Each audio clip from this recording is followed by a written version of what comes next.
क्या आपने कभी सोचा है कि मार्केट के अंदर जो बड़ी बड़ी चालें आती हैं उनका कोई लॉजिक होता है या बस यूं ही सब चलता रहता है? असल में जब आप प्राइस एक्शन को समझना शुरू करते हैं तो ये मार्केट आपके लिए एक खुली किताब की तरह हो जाता है। अब मान लीजिए कि मार्केट किसी एक लेवल तक तेजी से चढ़ रहा है।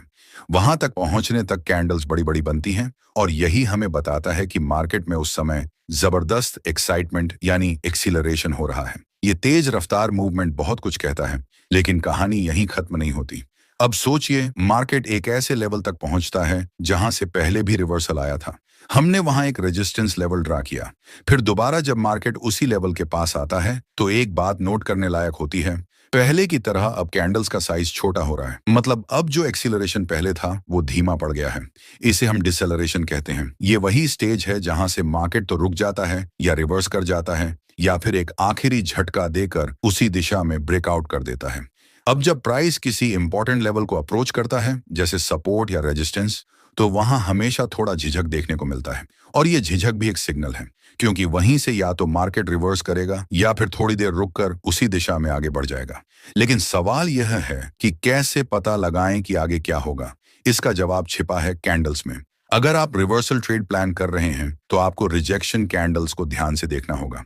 जैसे मान लीजिए कोई लंबा विक वाली कैंडल बनती है तो ये दर्शाता है कि बायर्स ने प्राइस को ऊपर ले जाने की पूरी कोशिश की, लेकिन वे वहां सस्टेन नहीं कर पाए और सेलर्स ने उन्हें धक्का मारकर वापस नीचे भेज दिया। जब इस तरह का रिजेक्शन रेजिस्टेंस लेवल पर दिखे तो ये साफ इशारा है कि मार्केट अब नीचे जा सकता है। यहाँ पर हमारे पास तीन चीजें जुड़ती हैं: मोमेंटम का लॉस, एक स्ट्रॉन्ग रेजिस्टेंस लेवल और एक क्लियर रिजेक्शन कैंडल। और अब अगर अगली कैंडल उस रिजेक्शन कैंडल के लो को ब्रेक कर दे तो वो हमारे लिए एक सेल का शानदार कन्फर्मेशन बन जाता है। इसी तरह अगर हम सपोर्ट लेवल पर देखें तो वहां भी प्राइस जब नीचे गिरते हुए आता है तो हमें रिजेक्शन कैंडल्स देखने को मिलते हैं, जिनसे समझ आता है कि सेलर्स ने पुश करने की कोशिश की लेकिन फेल हो गए।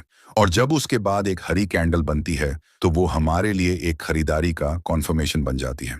अब यही चीज जब मल्टीपल बार होती है, जैसे सपोर्ट लेवल पर बार बार प्राइस आता है और हर बार रिजेक्ट होता है, तो ये और भी स्ट्रॉन्ग सिग्नल बन जाता है कि यहां से मार्केट ऊपर जाने की कोशिश करेगा। और अगर उसी जगह पर हमें डिवर्जेंस दिखे, यानी प्राइस तो नीचे के लोज बना रहा है लेकिन आरएसआई जैसे इंडिकेटर हायर लोज दिखा रहा हो, तो ये और भी मजबूत बुलिश सिग्नल बन जाता है। एक और सिनेरियो देखिए, प्राइस डबल बॉटम बना रहा है लेकिन आरएसआई हायर बॉटम बना रहा है, मतलब हमें यहाँ बुलिश डाइवर्जेंस मिल रही है। अब यहाँ तीन चीजें साथ में हो गई: एक सपोर्ट लेवल, बुलिश डाइवर्जेंस और एक बुलिश कैंडलस्टिक पैटर्न। अब अगर प्राइस उस लेवल को ब्रेक करता है तो हमें एक शानदार खरीद का मौका मिलता है। यही लॉजिक उल्टा भी लगता है। जब प्राइस रेजिस्टेंस लेवल पर डबल टॉप जैसा कुछ बना रहा हो और आरएसआई लोअर हाई बना रहा हो, तब हमें बियरिश डिवर्जेंस मिलता है। अगर प्राइस उस स्ट्रक्चर के लो को तोड़ता है तो हम वहां शॉर्ट पोजीशन ले सकते हैं। यहाँ एक और बहुत जरूरी बात समझिए, इंडिकेटर का यूज कैसे करें। बहुत लोग ये मान लेते हैं कि इंडिकेटर से ही बाय सेल डिसाइड करना है, लेकिन सच्चाई ये है कि इंडिकेटर सिर्फ कंफर्मेशन का काम करते हैं। असली काम होता है प्राइस एक्शन को समझना और फिर इंडिकेटर से सिर्फ सपोर्ट लेना। जैसे अभी हमने देखा कि डाइवर्जेंस का यूज हमने प्राइस के सिग्नल को कंफर्म करने के लिए किया, न कि उसकी जगह डिसीजन लेने के लिए।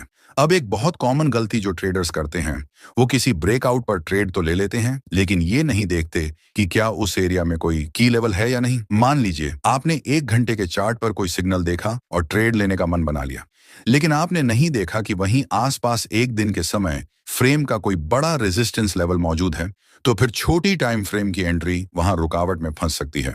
इसीलिए एंट्री लेने से पहले हायर टाइम फ्रेम के की लेवल्स को जरूर चेक करें। मान लीजिए किसी प्रीवियस रेजिस्टेंस को प्राइस ने ब्रेक किया और अब वह सपोर्ट की तरह एक्ट कर रहा है, जिसे चेंज ऑफ पोलैरिटी कहते हैं।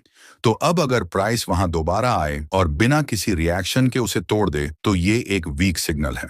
लेकिन अगर वही प्राइस उस लेवल को तोड़ने के बाद वापस उसी सपोर्ट के ऊपर एक मजबूत बुलिश कैंडल बनाता है, यानी एक तरह का 90 डिग्री का रिवर्सल देता है, तो ये हमें क्वालिटी एंट्री दे सकता है। खासकर जब वह ग्रीन कैंडल सपोर्ट के ऊपर बनती है तब और भी ज्यादा कॉन्फर्मेशन मिलता है। अब जब ऐसे किसी पॉइंट पर हमें एक साथ मल्टीपल सिग्नल्स मिलने लगे, जैसे कैंडल स्टिक का signal, price action pattern, indicator support, तो उस जगह को हम कहते हैं कॉन्फ्लुएंस जोन, यानी जहां कई चीजें एक साथ हमें एक ही डायरेक्शन का सिग्नल दें। ऐसे पॉइंट्स पर ट्रेड लेना ज्यादा लॉजिकल और कॉन्फिडेंट होता है। एक एग्जाम्पल से समझते हैं। मार्केट नीचे की तरफ जा रहा है और हम लोअर हाइज को मिलाकर एक ट्रेंड लाइन ड्रॉ करते हैं। अब अगर प्राइस कई बार उस ट्रेंड लाइन से टकराकर नीचे गिरा है, तो नेक्स्ट टाइम जब प्राइस फिर से उस ट्रेंड लाइन को टच करेगा, तो वहां से रिवर्सल आ सकता है। अब उसी पॉइंट पर अगर एक हॉरिजॉन्टल लेवल भी कोइंसाइड कर जाए और कैंडलस्टिक में रिजेक्शन दिखे, तो ये एक आइडियल कॉन्फ्लुएंस जोन बन जाता है। लेकिन फिर भी हम इंपल्सिवली ट्रेड नहीं लेंगे, हम शॉर्ट टर्म ट्रेंड को भी एनालाइज करेंगे। अगर प्राइस एक छोटी सी अप ट्रेंड लाइन के ऊपर चल रहा है और वह ब्रेक होती है, तो तब जाकर हम ट्रेड लेंगे, क्योंकि तब हमें शॉर्ट टर्म ट्रेंड का ब्रेक और मेजर रेजिस्टेंस जोन दोनों एक साथ मिलते हैं। तो आपने देखा कि एक छोटा सा बदलाव, बस थोड़ा रुककर चार्ट को ध्यान से देखना, रिजेक्शन को समझना और हायर टाइम फ्रेम के की लेवल्स को चेक करना, आपकी पूरी ट्रेडिंग का नजरिया बदल सकता है। और यही होता है स्मार्ट ट्रेडिंग। अब यहाँ एक और इंटरेस्टिंग पॉइंट आता है, बिल्डअप। आपने कई बार देखा होगा कि जब प्राइस किसी रेजिस्टेंस लेवल के आसपास आता है, तो अचानक वहां एक साइडवेज सा मूवमेंट शुरू हो जाता है। मतलब प्राइस ना ऊपर जा रहा है ना नीचे, बस एक छोटी रेंज में अटका हुआ है। अब पहली नजर में लगेगा कि मार्केट में कुछ खास नहीं हो रहा, लेकिन असल में यही वो फेज होता है जहां बिग प्लेयर्स यानी स्मार्ट मनी अपने प्लान्स बना रहे होते हैं। अगर किसी रेजिस्टेंस के पास प्राइस बार बार घूम रहा है और फिर भी गिर नहीं रहा, तो इसका मतलब है कि वहां बेचने वाला कोई खास एक्टिव नहीं है। अगर बड़ी मात्रा में सेलिंग होती, तो प्राइस वहां से धड़ाम से नीचे आ जाता, लेकिन ऐसा नहीं होता। इसका मतलब यह हुआ कि जो बड़े प्लेयर हैं, वो प्राइस को नीचे नहीं जाने देना चाहते, बल्कि वो प्राइस को वहीं रोककर धीरे धीरे पोजीशन बना रहे हैं, ताकि जब ब्रेकआउट हो तो वो एक दमदार मूवमेंट दे सके। इसे हम एक्यूमुलेशन नियर रेजिस्टेंस कह सकते हैं। अब अगर इस बिल्डअप के बाद एक साफ सुथरा ब्रेकआउट होता है, तो हम उसे एक मजबूत ब्रेकआउट मान सकते हैं और वहां ट्रेड प्लान कर सकते हैं। कई बार ऐसा भी होता है कि बिल्डअप पहले नहीं, बल्कि ब्रेकआउट के बाद बनता है, जिसे हम पोस्ट ब्रेकआउट बिल्डअप कहते हैं। ये और भी ज्यादा भरोसेमंद होता है, क्योंकि प्राइस पहले रेजिस्टेंस को पार करता है और फिर उसके ऊपर ही टिकता है। ये दिखाता है कि बायर्स की ताकत बहुत ज्यादा है। लेकिन एक बात याद रखिए, ये कोई फिक्स्ड स्ट्रैटेजी नहीं है। ये एक प्राइस एक्शन कॉन्सेप्ट है, जिसे आप अपनी किसी भी एग्जिस्टिंग स्ट्रैटेजी में जोड़ सकते हो। चाहे आप ब्रेकआउट पर ट्रेड कर रहे हो, चार्ट पैटर्न्स पर हो, या फिर इंडिकेटर बेस्ड ट्रेड कर रहे हो, आपको बस ये ध्यान रखना है कि आपकी एंट्री के आसपास कहीं कोई स्ट्रॉन्ग की लेवल तो नहीं है। मान लीजिए आपने 15 मिनट के टाइम फ्रेम में एक अच्छा बाय सिग्नल देखा, लेकिन उसी जगह से 1 घंटे के चार्ट पर एक स्ट्रॉन्ग रेजिस्टेंस लेवल गुजर रहा है, तो उस एंट्री का फेलियर होने की संभावना बढ़ जाती है, क्योंकि बड़े टाइम फ्रेम का लेवल छोटे टाइम फ्रेम के लिए दीवार का काम करता है। वहां प्राइस अक्सर अटक जाता है।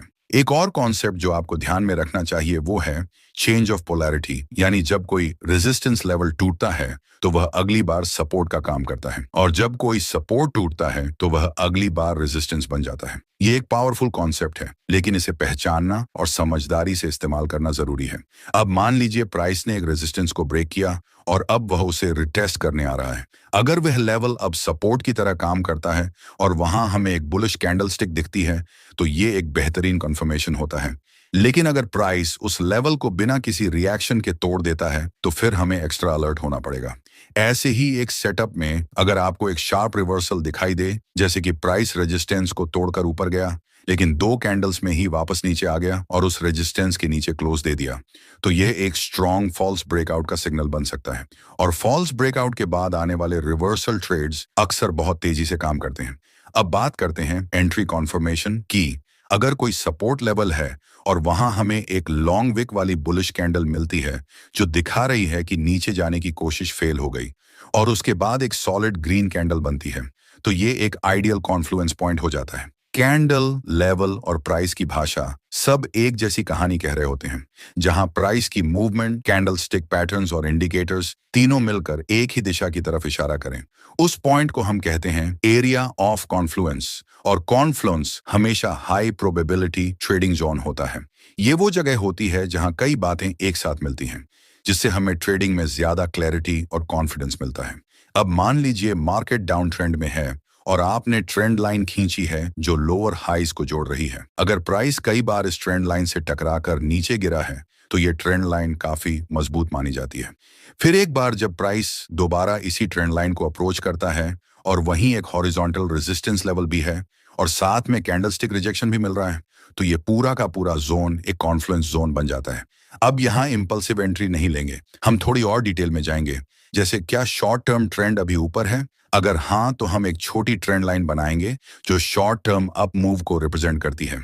अब अगर प्राइस इस शॉर्ट टर्म ट्रेंड लाइन को ब्रेक कर देता है, तो इसका मतलब है कि वह टेम्पररी अप ट्रेंड खत्म हो चुका है और अब हम कॉन्फिडेंटली शॉर्ट साइड की ट्रेड ले सकते हैं। तो दोस्तों, आपने देखा कि प्राइस एक्शन की ये छोटी छोटी बातें जो अक्सर नजरअंदाज कर दी जाती हैं, असल में ट्रेडिंग की सबसे मजबूत नींव होती है।